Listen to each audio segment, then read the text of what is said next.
Good morning. Welcome to SUNUP. Today we celebrate our second year back on the air serving agriculture in Oklahoma.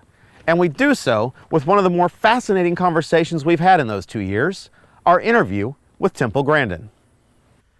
In the world of animal agriculture, Temple Grandin is a rock star. Her research, her books, her work with both private industry and government committees has changed the face of agriculture. She redesigned the facilities we use for working and slaughtering cattle. She changed the way this industry handles and interacts with livestock. And she redefined the concept of animal welfare, making that an integral part of a successful, profitable animal industry. Recently, Grandin visited the Oklahoma State University campus. Though her schedule was as full as any visiting dignitaries, with student meetings, luncheons, and a public seminar before some 3,000 in Gallagher-Iba Arena, we made sure she left a little time for SUNUP so that you too could hear what she has to say. A lot of your work has been around this concept that we as humans communicate verbally. Animals use all the different senses to communicate. That's right, yeah. How do we get inside the head of that livestock? Well, try to imagine what something looks like, what something would smell like what something would sound like. It's sensory-based, it's not word-based. You know, I'm a visual thinker, so that makes it easier for me because as I talk about, working with animal behavior, I'm seeing an example of, okay, the cow or the horse's ears move independently. Like if you look at these steers, you can see how the ears move independently, and they might have an ear on one thing, an ear on us, and another ear on something else. Okay, see that one right there? Absolutely. He just put his ear back towards his buddy there. The ear with the red tag in it. It's looking now. He's looking totally at us. Right.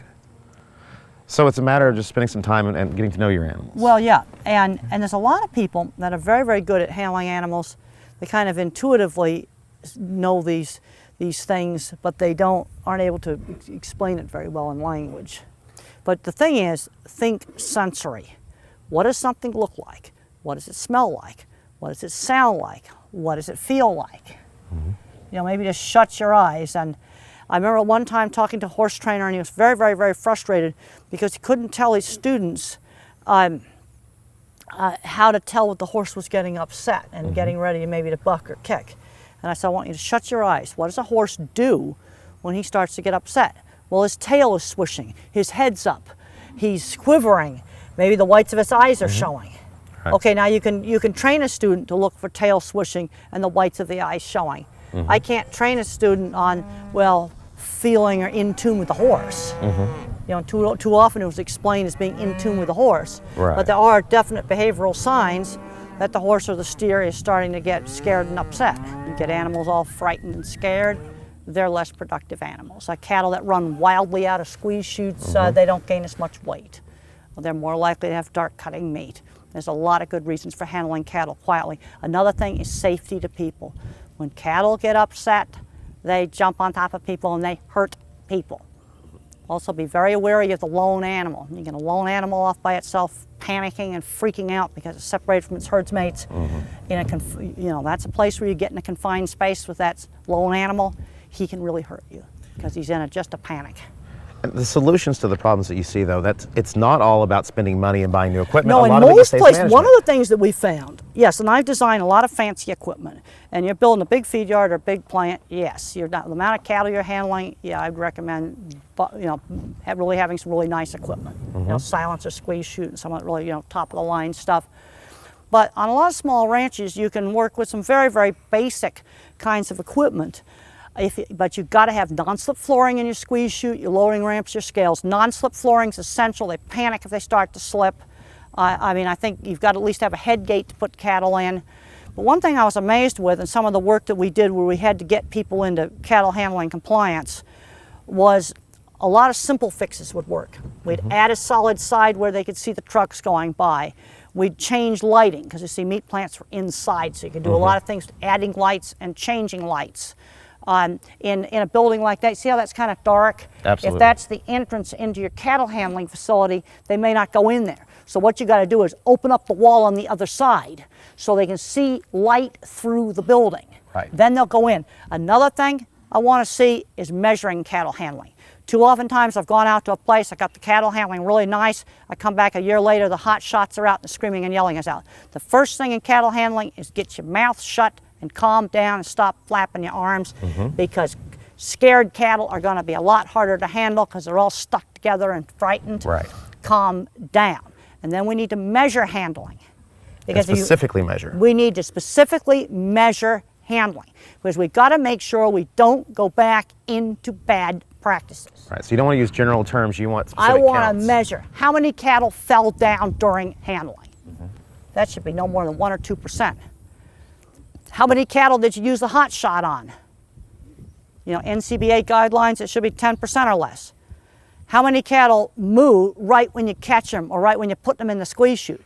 Obviously they're going to moo if you brand them, but you should be able to catch their head and squeeze up their body without having mooing in direct response to that squeeze chute. If they're mooing in direct response to that squeeze chute, you're hurting them with the squeeze chute. Also, how many cattle race out of the squeeze chute? I want cattle walking and trotting out, not running out. And then how many cattle hit stuff? I want no cattle hitting gates and fences. The chute itself should be something of a calming thing for the cattle, right? Got to have a non-slip floor. I like a squeeze chute with both sides squeeze in. Some of the single-sided squeeze chutes tend to throw the cow off balance, and that tends to make the animal panic. Fear of falling is a primal fear. I am amazed at the number of scales and lead-up chutes and loading ramps that I have fixed with putting in non-slip flooring. And you're not talking about anything fancy with that. You're putting in a few rods and whatnot. I'm talking about putting some rods down on the floor. Now, if you use a steel rods to make a grating, you need a heavy rod, 3/4 inch or 1 inch rod. You must weld the squares like this. Never put the rod like that. Just keep it very level. If you put the rods on top of each other, they can rip their feet off. Okay. You've got to weld the grid flat. You can go 12-inch squares.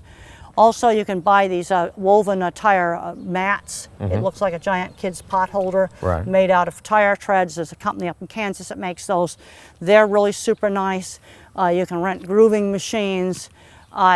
Also, when you build floors, let's make sure we make some grooves this deep in front of the squeeze chute on scales, places which are really high handling, because you got a slippery floor and the cattle start jigging like this, they just start to panic because they feel like they're going to fall. Right. I'm amazed at the stuff, restraining facilities. Same thing with horses. Same thing with dogs. You bring a dog into the vet. Take a bath mat with a rubber backing and put it on that table so your dog's not sliding around. That's slippery, he's going to be a lot Absolutely. happier because he's not going to feel like he's going to fall. So much of these problems, just a little bit of consideration, a little bit of spending time thinking about the animal. And then you understand flight zone. Okay, if you've got, okay, I walk up to this animal. Okay, if I just walked up here, there's going to be a point where he's going to back off. You see, okay, that's he's looking at me there. You see that? Okay, I just went in his flight zone. Right. Okay, let's say I have him, but you see how he's turning? He always wants to know where we're at. He's turning and looking at us. And keeping that ear on us. He's got ears on us. But let's say he was standing in line in a squeeze chute, and I stood right up there next to him. He'd be jumping all around, freaking out because I'd be in his flight zone. So I got two choices there. I cover up the side of the chute so he doesn't see you standing there, or I got to back up and I've got to get far away from it. Okay.